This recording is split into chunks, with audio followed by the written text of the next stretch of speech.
Divorce plus domestic violence மட்டும் அவங்க அந்த அம்மா ஃபைல் பண்ணிட்டாங்க அப்படின்னா ஈக்குவல் ரெசிடென்ஷியல் ஸ்டேட்டஸ் அந்த அம்மாவுக்கு வந்துட்டு இவர் கொடுத்தே தான் ஆக வேண்டும். சம்மர் வந்தாச்சு. What's your plan for this holiday? எங்க கிட்ட விட்டுருங்க, நாங்க பாத்துக்கிறோம். GT Holidays. GT Holidays, South India's #1 travel brand. அங்கே யூகேல இருந்த சங்கீதா ரிட்டர்ன் வந்திருக்கிறாங்க. வந்துட்டு மறுபடியும் அவங்களுடைய மேட்ரிமோனியல் ஹோம்னா என்ன? அவங்க 2 பேரும் கணவன் மனைவியாக இணைந்து வாழ்ந்த வீடு. இந்த வீட்டுக்கு உள்ள போகிற ட்ரை பண்ணியிருக்காங்க. இவர் மறுத்திருக்கிறார். இந்த மறுத்திருக்கிறத கேட்டுட்டு எனக்கு அந்த வீட்டுக்குள்ளார நான் போய் வாழணும், இதுக்கு எனக்கு கோர்ட்டோடைய ஆர்டர் வேணும் அப்படிங்கிறத அவங்க ஃபைல் பண்ணியிருக்கிற பெட்டிஷன்.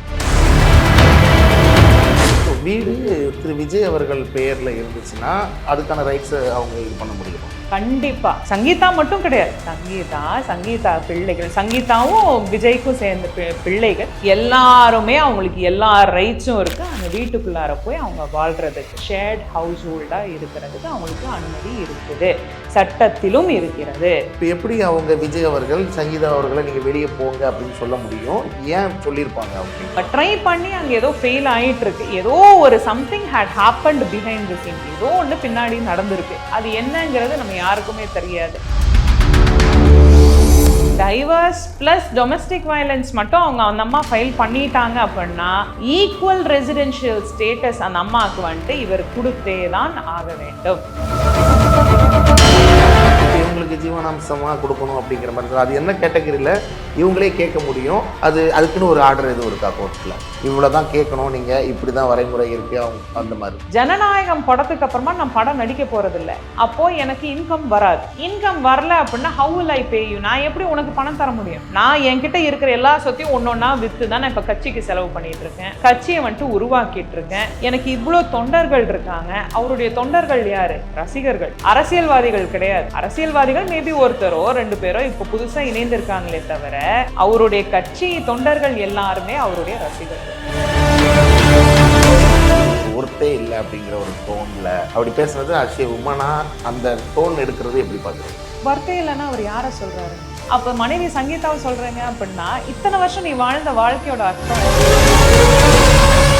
ரம்ஜானுக்கென்றே பிரத்யேக கலெக்ஷன்கள். ஆசியாவின் மிகப்பெரிய ஜவுளி சாம்ராஜ்யம் the Chennai Silks. i5 housing and properties தேடுத விடுங்க, தேர்வு செய்யலாம். வாங்க, கால் 9962557557. வணக்கம் மேம். வணக்கம். நடிகர் விஜய் சங்கீதா அந்த டிவோர்ஸ் இஷ்யூல இப்போ புதுசாக ஒரு மனு கொடுத்துருக்காங்க செங்கல்பட்டு நீதிமன்றத்தில். அதில் என்னென்னா தன்னை வீட்டில் அனுமதிக்க வேண்டும் அப்படிங்கிற மாதிரி. அது எப்படி மேம் சொந்த வீட்டில் அவங்கள வீட்டில் அனுமதிக்கணும் அப்படிங்கிறது ஒரு மனுவாக கொடுக்க முடியுமா?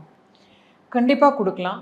இப்போ இந்த கேஸில் பார்த்தீங்க அப்படின்னா மெயின் ஓபி, அதாவது வந்துட்டு அவங்க கேட்டிருக்கிற மெயின் கேஸ் என்ன அப்படின்னா, எனக்கு விவாகரத்து வேணும், இன்ட்ரம் மெயின்டெனன்ஸ் வேணும், பெர்மனன்ட் அலிமனி வேணும். விவாகரத்து வேணும், இடைக்கால வாழ்வுரிமைக்கான செலவுக்கு பணம் வேணும், பர்மனண்ட்டாக ஒரு ஜீவனாம்சம் வேணும். இதுதான் அவங்க கேட்டிருக்கிற மெயின் பெட்டிஷன்.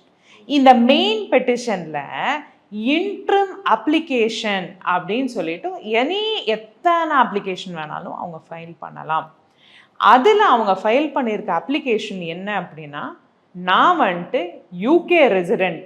அந்த யூகே ரெசிடெண்ட்டுங்கிறது நமக்கு எப்படி நம்மளே அதை எடுத்துக்கலாம் அப்படின்னா, இவங்க திருமணம் நடைபெறும் போதே 1988 முதல்ல அவங்க கல்யாணம் வந்துட்டு எங்கே ரெஜிஸ்டர் பண்ணுறாங்கன்னா as per the UK registration norms. 1989 தான் as per Hindu rites and ceremonies இங்கே சென்னையில் நடந்ததா அவங்களுடைய தரப்பு மனுலேயே இருக்குது. ஸோ அது மட்டும் இல்லாமல் she was a UK resident அப்படிங்கிற வார்த்தையும் அதே கவர்மெண்ட் வந்துட்டு அவங்களுடைய பெட்டிஷனில் யூஸ் பண்ணியிருக்கிறாங்க. ஸோ நமக்கு தெரிய வர்றது என்ன, யூகே சிட்டிசன் போது she is already holding a citizenship. இப்போ அங்கே இருக்கிறவங்க திருமணம் ஆனதுக்கு அப்புறமா இவங்க 2 பேரும் சேர்ந்து வாழ்கிறாங்க. 26-28 வருஷம் பந்தம். இதுக்கப்புறம் 2021 வந்துட்டு நாங்கள் இந்த இஷ்யூஸ் எல்லாம் வந்துட்டு அமிக்கபிளாக செட்டில் பண்ண ட்ரை பண்ணோம். லீகல் நோட்டீஸஸ் எல்லாம் நாங்கள் எக்ஸ்சேஞ்ச் பண்ணோம். இதுக்கு எங்களுக்கு குழந்தைங்க இருக்கிறதுனால நாங்கள் வந்துட்டு அமிக்கபிளாக போயிட்டு இருந்தோம். ஆனால் இந்த இஷ்யூஸ் எல்லாம் அவர் பண்ண ப்ராமிசஸும் கீப் அப் பண்ணாததுனால நான் வந்துட்டு இந்த விவாகரத்து மனு தாக்கல் செய்துள்ளேன் அப்படிங்கிறது தான் இது வந்துட்டு ஒரு ஜிஸ்ட் ஆஃப் தி அவங்களுடைய பெட்டிஷன்.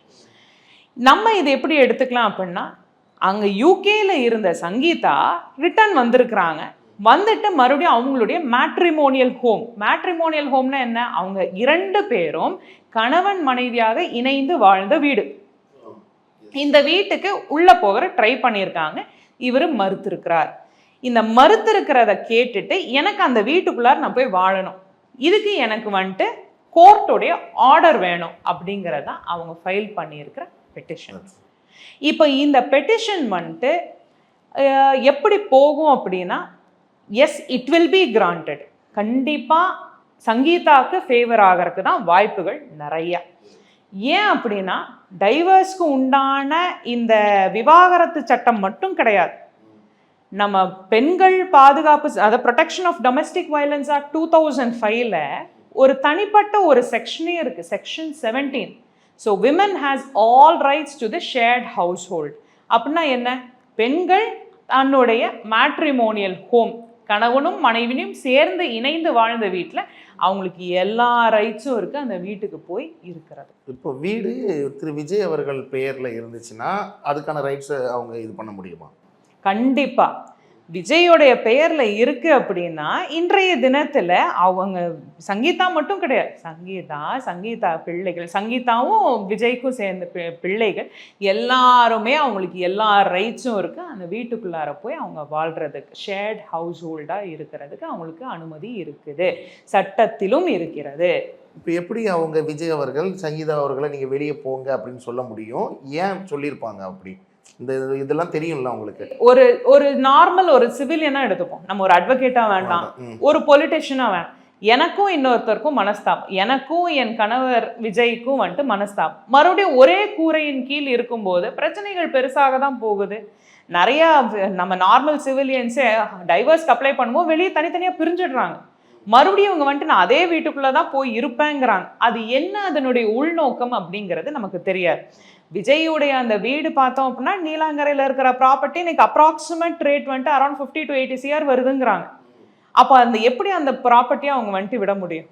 அந்த அளவுக்கு லக்ஸுரியாக இவர் வந்துட்டு காம்பன்சேட் பண்ண முடியுமான்னு கேட்டால் தெரியல. ஏன் அனுமதிக்கணும்னு சொல்லிட்டு அப்படி ஒரு கோர்ட் வரைக்கும் கொண்டு போனோம்? அவங்களே போய் இது பண்ணிக்கலாம். மேபி அவங்க ட்ரை பண்ணியிருப்பாங்க, பண்ணாமல் ஒருத்தர் போய் தனியாக போய் மனு போட்டிருக்க மாட்டாங்க. ஸோ அவங்க ட்ரை பண்ணி அங்கே ஏதோ ஃபெயில் ஆகிட்டு இருக்கு, ஏதோ ஒரு something had happened behind the scene, ஏதோ ஒன்று பின்னாடி நடந்திருக்கு. அது என்னங்கிறது நம்ம யாருக்குமே தெரியாது, மீடியாவுக்கும் தெரியாது, சிவிலியன்ஸான நமக்கும் தெரியாது. என்னங்கிறது சங்கீதாவோட லாஸ்ட் டைம் அந்த டைவர்ஸ் பெட்டிஷன் சர்க்குலேட் ஆன மாதிரி இந்த தடவை இந்த ஐஏ சர்க்குலேட் ஆகலை, ரொம்ப கான்ஃபிடென்ஷியலாக தான் வச்சுருக்காங்க. அதனால அது என்னன்னு வெளியே வரும்போது தான் நமக்கு தெரியும். இப்போ ஜட்ஜ்மெண்ட்டில் கண்டிப்பாக சங்கீதா அவர்களை அனுமதிக்கணும் அப்படின்னு ஒரு ஜட்ஜ்மெண்ட் வருதுன்னா அதை விஜய் அவர்கள் ஏற்கனவே பின்பற்றலன்னா என்ன ப்ராப்ளம்? பின்பற்றி தான் ஆகணும், இல்லைன்னா அது மேலே கிரிமினல் ஆக்ஷன்ஸ் கண்டிப்பாக எடுக்கப்படும். இப்போ அவங்க அந்த இப்போ ஜட்ஜ்மெண்ட் வந்துட்டுனா இவங்க பாட்டுக்கு உள்ளே போனால் அதை தடுக்க முடியாது. அவங்க 2 பேருக்குள்ள பேச்சுவார்த்தை இல்லாட்டினாலுமே அதில் அவங்களுக்கு ஒரு ஒரே வீட்டில் அவங்க 2 பேரும் வாழ்வாங்க. அதாவது குறிப்பாக டைவர்ஸ் வாங்குற வரைக்கும். அது மட்டும் இல்லாமல் டைவர்ஸ் ப்ளஸ் டொமஸ்டிக் வயலன்ஸ் மட்டும் அவங்க அந்த அம்மா ஃபைல் பண்ணிட்டாங்க அப்படின்னா ஈக்குவல் ரெசிடென்ஷியல் ஸ்டேட்டஸ் அந்த அம்மாவுக்கு வந்துட்டு இவர் கொடுத்தே தான் ஆக வேண்டும். நான் லாஸ்ட் டைம் சொன்ன மாதிரி இவங்க ஒரு 3 BHK வில்லாவில் வாழ்ந்துட்டு வராங்க, ரெசிடென்ஷியல் ஒரு அப்பார்ட்மெண்ட்டில் வாழ்ந்துட்டு வராங்க அப்படின்னா அதுக்கு அதே மாதிரி 3 BHK அப்பார்ட்மெண்ட் வந்துட்டு சங்கீதா கொடுக்கணும். இவர் இப்போ ஒரு இண்டிவிஜுவல் வில்லாவில் வாழ்ந்துட்டு இருக்கிறார், கிட்டத்தட்ட 50 to 80 CR அமௌண்ட் ப்ராப்பர்ட்டி ஒர்த்துனா அப்படின்னா அட்லீஸ்ட் அதுக்கு ஈக்குவலண்டான ஒரு வில்லா வந்துட்டு இவர் ரெடி பண்ணி தந்து தான் ஆக வேண்டும். அதுதான் நம்ம சட்டமும் சொல்லுது. இப்போ இவங்களுக்கு ஜீவனாம்சமாக கொடுக்கணும் அப்படிங்கிற மாதிரி அது என்ன கேட்டகரியில் இவங்களே கேட்க முடியும்? அதுக்குன்னு ஒரு ஆர்டர் எதுவும் இருக்கா கோர்ட்டில்? இவ்வளோதான் கேட்கணும், நீங்கள் இப்படி தான் வரைமுறை இருக்குது அவங்க அந்த மாதிரி இவ்வளோதான் கேட்கணும் அப்படிங்கிறதுக்கு எந்த ஒரு லிமிட்டேஷனும் கிடையாது. இப்போ ஒரு முக்கியமான ஒரு நடிகையோட கேஸ் நம்ம லாஸ்ட் டைம் எக்ஸ்பிளைன் பண்ணியிருந்தோம். 40 lakhs வந்துட்டு per month மெயின்டெனன்ஸ். 40 lakhsக்கு என்னங்க ஒரு செலவு இருக்க போகுது? சிம்பிள், நான் ஒரு நார்மல் சிவிலியன், எனக்கு சொந்த வீடு இருக்குது, சொந்த கார் இருக்குது, லைபிலிட்டிஸ் வந்துட்டு என் பேரில் இல்லைன்னா எனக்கு 40 lakhs தேவையே கிடையாது. அதனுடைய ஆல்மோஸ்ட் ஹாஃப்னு கூட சொல்ல முடியும். எனக்கு மந்த்லி ஒரு 1 to 2 lakhsல என்னோட எக்ஸ்பென்சஸ் மீட் அவுட் பண்ணிட முடியும். ஸோ ப்ராப்பர் ஃபுட்டிங் நீ எவ்வளோ வேணாலும் கேளு, கோர்ட் அத்தனையும் கிராண்ட் பண்ணாது. கோர்ட் வந்துட்டு தன்னுடைய personal maintenance, proper footing, clothing, shelter, maintenance, medical expenses, அத்தியாவசியமான பொருட்களுக்கு மட்டும்தான், பொருட்கள்னு சொல்ல முடியாது, அத்தியாவசியமான தேவைகளுக்கு மட்டும்தான் the court will grant the order. இந்த ஜீவனாம்சம் கணவன் மனைவிக்கு மட்டும்தான் இது சேருமா இல்லை பிள்ளைங்களுக்கு தனியாக அது தனியாக கொடுக்கணுமா? பிள்ளைங்க வந்துட்டு இப்போ 2 பேருமே போத் ஆர் மேஜர். ஸோ அவங்களுடைய செலவுகள் அவங்க பார்த்துக்க முடியும். இல்லை அவங்களுக்கு போதுமான வருமானம் இல்லை, நான் இன்னும் படிச்சுட்டு தான் இருக்கேன் அப்படின்னா குழந்தைங்க வந்துட்டு under section 125 of CrPC earlier அதுபடி ஒரு கிரிமினல் கேஸே வந்துட்டு அவங்கனால அகேன்ஸ்ட் ஜோசப் விஜய் சந்திரசேகர் மேல ஃபைல் பண்ண முடியும். ஓ, அப்படி இருக்கலாம் அவங்களுக்கு. கண்டிப்பா குழந்தைங்க நினைச்சா, குழந்தைங்க விருப்பப்பட்டால் அவங்க வந்துட்டு அவங்க இன்றைய தினத்துல ஒரு ஸ்டூடெண்டா தான் இருக்காங்க, தன்னை தானே மெயின்டைன் பண்ற கெப்பாசிட்டி இல்லை அப்படின்னு அவங்க ப்ரூவ் பண்ணுறாங்க அப்படின்னா they will be entitled. எதுக்கு அப்படின்னா இந்த 125 சிஆர்பிசி படி அது வந்துட்டு ஒரு கிரிமினல் கேஸா கோர்ட்ல வந்துட்டு மேஜிஸ்ட்ரேட் முன்னாடி நடக்கும். இப்போ அவங்களால தன்னை காப்பாற்றிக்க முடியும் அப்படிங்கிற பட்சத்தில் இருந்தாலுமே இது அப்பாவோட சொத்து தானே அப்படிங்கிறப்ப நமக்கு அதில் உரிமை உண்டுன்னு தானே அவங்க கேட்பாங்கல்ல? கண்டிப்பாக கேட்பாங்க. கண்டிப்பாக கேட்பாங்க கேட்பாங்க. அது கொடுக்கணுங்கிறது கட்டாயமா இல்லை எப்படி விஜய்? அதாவது 2 விஷயமா அதை நம்ம எடுத்துக்கணும். ஒன்று, என்னுடைய சம்பாதியத்தில் நான் சம்பாதிச்ச சொத்து, அது வந்துட்டு அவர் நினைத்தால் யாருக்கு வேணும்னாலும் அவர் கொடுக்கலாம், இதுதான் சட்டம். இதே என்னுடைய ஆன்செஸ்ட்ரல் ப்ராப்பர்ட்டி, என்னுடைய தாத்தா, என்னுடைய தாத்தாவோட தாத்தா இப்படிங்கிற சொத்து இன்னைக்கு நேத்து பிறந்த குழந்தையா இருந்தா கூட they will be entitled for the ancestral property. பூர்வீக சொத்துக்கு இன்று பிறந்த குழந்தையா இருந்தாலும் அதுல கிளைம் பண்ணலாம். இப்போ அவங்க தாத்தாவோட சொத்தா இருந்தாலுமே இப்போ இதுல வந்துட்டு நம்ம சந்திரசேகர் சார் வந்துட்டு பசங்களுக்கு வந்துட்டு தகப்பன் வழி தாத்தா, இவருடைய ஏர்னிங்ஸ்ல உருவான சொத்துக்கள் இல்லை இவர் பேர்ல இருக்கிற எல்லா சொத்துக்கள் தேவைப்பட்டால் அவர் இல்லாத பட்சத்தில் இல்லாம போகிற நேரத்துல சஞ்சயும் சாஷாவும் they can claim rights over the ancestral property. ஓகேம்மா. இப்போ மனைவி கேட்குறாங்க இப்போ ஜீவனாம்சம் கொடுங்க அப்படிங்கிறப்ப இப்போ விஜய் அவர்கள் நான் கட்சி ஆரம்பிச்சிட்டேன், நஷ்டப்பட்டேன், எனக்கு சம்பாத்தியம் எந்த இதுவும் இல்லை, நான் படம் நடிக்கிறதும் இல்லை அப்படிங்கிற மாதிரி கடந்து போகிறதுக்கு இவங்க ஒரு ஸ்டேட்மெண்ட் ஒன்று வைக்கலாமா? கண்டிப்பா வைப்பார். அதுதான் நான் என்னோட லாஸ்ட் அந்த ஹியரிங் லாஸ்ட் ஒரு ஷூட்ல கூட நான் சொன்னேன், அவருக்கு வந்துட்டு ஒன்லி சோர்ஸ் ஆஃப் இன்கம் அதான் வந்துட்டு எனக்கு வருமானம் ஒரே ஒரு வழியில தான் வருது. கிட்டத்தட்ட இந்த ஜனநாயகம் படம் தான் அவருடைய கடைசி படம்னு சொல்லிட்டு எல்லாத்துக்கும் வந்துட்டு அறிவிச்சுட்டார். ஜனநாயகம் படத்துக்கு அப்புறமா நான் படம் நடிக்க போறதில்ல, அப்போ எனக்கு இன்கம் வராது. இன்கம் வரல அப்படின்னா how will I pay you? நான் எப்படி உனக்கு பணம் தர முடியும்? நான் என்கிட்ட இருக்கிற எல்லா சொத்தையும் ஒன்னொன்னா வித்து தான் நான் இப்போ கட்சிக்கு செலவு பண்ணிட்டு இருக்கேன், கட்சியை வந்துட்டு உருவாக்கிட்டு இருக்கேன். எனக்கு இவ்வளோ தொண்டர்கள் இருக்காங்க. அவருடைய தொண்டர்கள் யாரு? ரசிகர்கள், அரசியல்வாதிகள் கிடையாது. அரசியல்வாதிகள் மேபி ஒருத்தரோ 2 பேரோ இப்போ புதுசாக இணைந்திருக்காங்களே தவிர அவருடைய கட்சி தொண்டர்கள் எல்லாருமே அவருடைய ரசிகர்கள். இவங்களுக்கு எவ்வளோ தூரம் அரசியல் அனுபவம் இருக்கு அப்படிங்கிறது யாருக்குமே தெரியாது. இப்போ விஜய் அவர்கள் அவங்க சொத்தை ஓகே நான் இது பண்ணிக்கல, அவங்களும் மனைவியும் எனக்கு சொத்து வேண்டாம், விவாகரத்து மட்டும் கொடுங்க அப்படின்ட்டாங்க. இன்கேஸ் ஆஃப்டர் விஜய்க்கு அப்புறம் அந்த சொத்து இன்கேஸ் அது பிள்ளைங்க உரிமை கொண்டாட முடியுமா, மனைவியோ பிள்ளைங்களோ? கண்டிப்பா. அதாவது வந்துட்டு அதாவது ப்ராப்பர்ட்டி வந்துட்டு இன்டெஸ்டேட்னு சொல்லுவாங்க. அதாவது வந்துட்டு எனக்கு வந்துட்டு ஒரு 10 சொத்து இருக்கு, இந்த சொத்து வந்துட்டு என்னுடைய காலத்தின் பிறகு என் பிள்ளைகளுக்கும் என் இப்படிதான் பிரிக்கணும் அப்படின்னு சொல்லிட்டு நம்ம எழுதி வச்சுட்டோம் அப்படின்னா பிரச்சனை கிடையாது. திடீர்னு ஒரு ஹார்ட் அட்டாக்ல இறந்து போயிட்டோம், அப்ப அங்க என்ன நடக்கும்? என்னுடைய சொத்துக்கள்ல எப்படி இன்ஹெரிட் ஆக போய் எப்படி பாக பிரிவினை போகுது அப்படிங்கிறது யாருக்குமே தெரியாது. அப்போ அவருடைய வாரிசுகள் எப்படி? இதுக்கு வந்துட்டு ஹிந்து சக்சஷன் ஆக்ட் இருக்கு, இதுக்கு இவங்களுடைய வந்துட்டு ஸ்பெஷல் மேரேஜ் ஆக்ட். ஸோ இதுல எப்படி ப்ராப்பர்ட்டி பார்ட்டிஷன் இருக்கு, இதுக்கு எல்லாமே ரேஷியோ ஷேர்ஸ் படி நம்ம பிரிச்சுக்கணும். இப்போ மனைவி தான் விவாகரத்து வாங்கி பிரிஞ்சு போயாச்சு இல்ல, குழந்தைகள் பிறந்தது இவங்க 2 பேத்துக்கு தானே. மனைவி விவாகரத்து பண்ணிட்டீங்க, குழந்தைங்களை விவாகரத்து பண்ண முடியுமா? முடியாது. குழந்தைங்களுக்குன்ட்டு அப்போ அவங்க எப்பனாலும் சேர்ந்துக்கலாம் வந்து. கண்டிப்பா. ஏங்க அவ்வளோ பெரிய நாடே கொண்டாடுற ஒருத்தர், ஒரு மிகப்பெரிய நடிகருடைய மருமகன் இன்னைக்கும் அவருடைய குழந்தைங்களை வந்துட்டு பார்த்துட்டு தானே இருக்காரு. ம். ஸோ அதனால அதை நம்ம வந்துட்டு பொருட்படுத்தவே முடியாது. அவருக்கும் இன்னும் கல்யாணம் ஆகலை, ம். அவரும் இன்னைக்கு லீடிங் சூப்பர் ஸ்டாரா இருக்காரு. அதான் இந்த ஜென்ரேஷனுடைய ஒரு ட்ரெண்ட் செட்டர் மாதிரி இருக்கிறாரு. ஆனா இன்றும் அவர் வந்துட்டு அந்த குழந்தைங்களை பார்த்துட்டு தான் இருக்கிறாரு. இல்லை ஆஃப்டர் இன்கேஸ் ஜட்ஜ்மெண்ட்டுக்கு அப்புறம் குழந்தைங்க என்னோட கண்காணிப்பில் தான் இருப்பாங்கன்னு மனைவி சங்கீதா அவர்கள் சொல்லிட்டாங்கன்னா சொல்ல முடியாது. அப்படி சொல்ல முடியாதா? ஏன்னா அவங்க மேஜர். சரி, பிள்ளைங்க சொல்லிட்டாங்க, பிள்ளைங்களுடைய விருப்பம், நான் அம்மா கூட தான் இருப்பேன், அப்பா வேண்டாம் சொன்னா விருப்பம். அது இவங்க போய் சந்திக்கிறதுக்காக கேஸ் போடலாமான்னு கேட்குறேன். விஜய் அவருக்கு சந்திக்கலான்னு கேஸ் போட்டாலும் கேஸே இங்க நிற்காது. பிகாஸ் அன்லெஸ் அண்ட் அன்டில் அவங்க மைனர் 18 வயசுக்கு கீழே இருக்கும் பட்சத்துல மட்டும்தான் கோர்ட் வந்துட்டு ஆர்டர் கொடுக்கும். யாருக்கிட்டன்னு கொடுக்கும்? அதாவது வந்துட்டு யார்கிட்ட கொடுக்கும் அப்படிங்கிற காட்டிலும் இப்போ நான் இன்னொரு கேஸ் கூட பிரபலமா இப்போ நடத்திட்டு இருக்கிறேன்.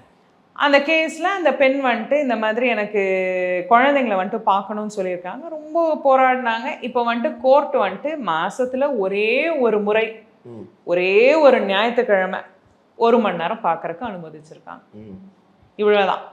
இதுவும் அந்த குழந்தைங்க நாளைக்கு மேஜர் ஆயிட்டாங்க அப்படின்னா குழந்தைங்களின் விருப்பம். மேம், இப்போ தளபதி விஜய் அவர்கள் சங்கீதா அப்படி டைவர்ஸ் மேட்டர் வந்து கொஞ்சம் பெருசாக போயிட்டு இருக்கு. அதனால இந்த ஜீவனாம்சம் அப்படி இப்படிங்கிறப்ப இவங்ககிட்ட பணம் புகழ் எல்லாமே இருக்குது. இதே மாதிரி கிராமப்புறங்களில் அந்த மாதிரி சாமானிய மக்களுக்கும் இதே மாதிரி பிரச்சனைகள் வந்துச்சுன்னா அவங்களும் இந்த மாதிரி ஜீவனாம்சம்லாம் கேட்கலாமா, முடியுமா? ஜீவனாம்சம் கேட்கலாமான்னா கண்டிப்பாக கேட்கலாம். இப்போ வந்துட்டு எனி கேஸ் அது வந்துட்டு அவர் பணக்காரரா ஏழையா, சட்டத்தின் முன்பு எல்லோரும் ஒருவரே சமம், எல்லோரும் சமம். என்ன விஜய் சங்கீதா மேட்டர்ல அவர் கொடுக்க வேண்டிய செட்டில்மெண்ட் கோர்ட் தீர்ப்பு சொல்லுச்சுன்னா அதனுடைய குவாண்டம், அதனுடைய அமௌண்ட் வந்துட்டு பெருசா இருக்கும். லாக்ஸ்ல இருக்க வாய்ப்பு கிடையாதுங்க. லாக்ஸ் வந்துட்டு நீங்களும் நானும் வாங்க வேண்டியது குரோஸ்க்குல மேல இருக்கும். இதுவே ஒரு சாமானிய மக்கள், நான் ஒரு விவசாயி, கூலி தொழிலாளி, வீட்டு வேலைக்கு போறவ அப்படின்னா ஆல்வேஸ் கணவர் வந்துட்டு is duty bound to maintain his wife. கணவர் வந்துட்டு என்ன ஆனாலும் பிச்சை எடுத்தாவது தன்னுடைய மனைவியையும் பிள்ளைகளையும் பார்த்துக்க வேண்டும் அப்படிங்கிறதா சட்டம் சொல்லுது. இப்போ இருக்கிற ரீசன்ட் அமெண்ட்மெண்ட்ஸ் எல்லாம் என்ன சொல்லுது? வைஃப் வந்துட்டு சம்பாதிச்சாலும் கூட ஹஸ்பண்ட் வந்துட்டு மெயின்டைன் பண்ணும் ஒய்ஃபை. இதுதான் சொல்லிட்டு வருது. ஸோ இது சாமானிய மக்களும் நிறைய சட்டம் அவங்களுக்கு சார்ந்தும் இருக்கு. கிரிமினல் கேஸ் படி நம்ம கொண்டு போகணும்னா அப்படியும் கிரிமினாலிட்டி மேக் ஓவர் பண்ணி நம்ம வந்துட்டு பெட்டிஷன்ஸ் ஃபைல் பண்ணலாம். இல்லை domestic violence act very strong act, அதன்படியும் நம்ம வந்துட்டு பெட்டிஷன் ஃபைல் பண்ணலாம். இப்போ ஒரு பேச்சு வந்து ஒன்று இப்போ ட்ரெண்ட் ஆகிட்டு இருக்கு மேம். இப்போ தமிழக வெற்றி கழகத்தில் நிர்வாகி திருமதி ரஞ்சனா நாச்சியார் அவர்கள் ஒரு அறிக்கை விடுறாங்க நேற்று நைட்டு. பெண்ணியம் பேசும் உங்களிடம் கண்ணியம் உள்ளதா விஜய் அப்படின்ட்டு. அவங்க கட்சியில் இருந்துக்கிட்டே கட்சிக்காரங்க ஒரு பெண்ணாக இருந்துக்கிட்டு அந்த பெண்ணுக்கு ஒரு இது அநீதி நடக்குது, மனைவி சங்கீதாக்கு அநீதி நடக்குன்னு குரல் கொடுத்துருக்காங்க. அதை எப்படி பார்க்குறீங்க? ரஞ்சனா நாச்சியார் அப்படின்னா அவங்க என்னுடைய நல்ல ஒரு தோழி. அவங்கள பற்றி சொல்லணும் அப்படின்னா பெண்ணியம் பேசும் கண்ணியம் உனக்கு உள்ளதா அப்படின்னா பெண்ணியம் பேசுறதுக்கு கரெக்டான நபர் ரஞ்சனா நாச்சியார். ஸோ அவங்க நிறையா லைஃப் சஃபரிங்ஸ் எல்லாம் இருக்காங்க. Okay, so she is in to political life, social லைஃப்பில் இருந்துட்டுருக்காங்க. இவங்களோட இன்டர்வியூ, இவங்க பேசினது, இவங்க டிராஃப்ட் பண்ண லெட்டர்ஸ் நானும் இப்போ வரும்போது தான் நானும் பார்த்தேன். ஸோ அவங்க ஒரு வார்த்தை யூஸ் பண்ணுறாங்க, தலைவனின் வழியே தொண்டனின் வழி. அதே மாதிரி நீங்கள் ஒரு பேட் ட்ரெண்ட் செட்டராக இருக்கீங்க அப்படின்னு சொல்லிட்டு அந்த ஒரு வேர்டு வந்துட்டு அப்ரப்டாக அவங்க யூஸ் பண்ணாங்க. ஏன் அப்படின்னா எந்த ஒரு தலைவரின் மனைவியும் இன்னைக்கு வரைக்கும் நமக்கு சரித்திரம் தெரிஞ்ச வரைக்கும் எனக்கு வீடு இல்லை விவாகரத்துன்னு போய் யாருமே நிற்கலை. ரொம்ப நாளாக வந்துட்டு தமிழ் பேசும் முக்கியமான ஒரு தலைவர் அவங்க மனைவி போகலை, அவங்களுடைய செகண்ட் ஒய்ஃப் ஆர் அவங்களுடைய ரிலேஷன்ஷிப்பில் இருந்த ஒரு பர்சன், அந்த அக்கா மட்டும்தான் போய் என்னை அவர் பார்த்துக்கல, என்னை ஏமாத்திட்டாருன்னு சொன்னேன். எந்த தலைவரின் மனைவியும் இன்னைக்கு வரைக்கும் வரலாற்றில் போகல. ஸோ அதனால் நிறைய பொலிட்டிக்கல் லீடர்ஸ் வந்துட்டு செகண்ட் மேரேஜ் செகண்ட் ஒய்ஃப் இப்படின்னு இருந்துட்டு தான் இருக்குது. ஆனால் அவங்களுடைய ஃபஸ்ட்டு ஒய்ஃப் வந்துட்டு யாரும் போய் இன்றைக்கி வரைக்கும் டைவர்ஸ்க்கு அப்ளை பண்ணி இவ்வளோ பெரிய ஒரு ப்ரொபகேண்டா வரலை. ஸோ இது கண்டிப்பாக இது வந்துட்டு ஒரு பேட் ட்ரெண்ட் செட்டராக தான் இருக்குங்கிறது என்னுடைய ஒரு தனிப்பட்ட கருத்தை. அவங்க என்ன சொல்கிறாங்களோ அது சரியே அப்படிங்கிறது தான் நான் நினைக்கிறேன். Okay ma'am. இறுதியாக மகளிர் தினம் கொண்டாடினாங்க விஜய் அவர்கள், நானும் போயிருந்தாங்க. இது ஒரு ஒர்த்தே இல்லை அப்படிங்கிற ஒரு டோனில் அப்படி பேசுனது அஷே உமனா அந்த டோன் எடுக்கிறது எப்படி பார்க்குறீங்க? வர்த்தே இல்லைன்னா அவர் யாரை சொல்கிறாருங்க? கோட்டையா இல்லை அவருடைய மனைவி சங்கீதாவை சொல்கிறாரா? அப்போ மனைவி சங்கீதாவை சொல்கிறேங்க அப்படின்னா இத்தனை வருஷம் நீ வாழ்ந்த வாழ்க்கையோட அர்த்தம் என்ன? ஒரு பிள்ளை இல்லை, பிடிக்காம வர்த்தே இல்லாமையா 2 குழந்தைங்க உங்களுக்கு இருக்கு. இன்னைக்கு நல்ல ஒரு திருமண பந்தத்தில் நம்மளே எத்தனையோ ஷோஸ்ல சங்கீதாவும் விஜயும் ஒன்னா வந்திருக்கிறத பார்த்தோம். இப்போதான் ரீசெண்ட் டேஸாக நம்ம அவங்கள ஆன் ஸ்க்ரீன் நம்ம பார்க்கல. ஸோ அவர் வர்த்தே இல்லை அப்படின்னு சொன்ன வார்த்தை கண்டிப்பாக அவர் மறுபடியும் இன்னொரு தடவை பரிசீலனை பண்ணி அவர் வந்திருக்கணும் ஸ்டேஜில் பேசும்போது. அது வந்துட்டு ஒரு விமனுடைய டிக்னிட்டியே கம்மி பண்ணுற மாதிரி இருக்கு. Thank you ma'am. தேங்க்யூ, நன்றி. ரம்ஜானுக்கென்றே பிரத்யேக கலெக்ஷன்கள். ஆசியாவின் மிகப்பெரிய ஜவுளி சாம்ராஜ்யம் தி சென்னை சில்க்ஸ். சம்மர் வந்தாச்சு. What's your plan for this holiday? எங்க கிட்ட விட்டுருங்க, நாங்க பாத்துக்கிறோம். VGT Holidays. GT Holidays, South India's #1 travel brand. i5 Housing and Properties தேடுத விடுங்க, தேர்வு செய்யலாம் வாங்க. கால் 9962 557 557.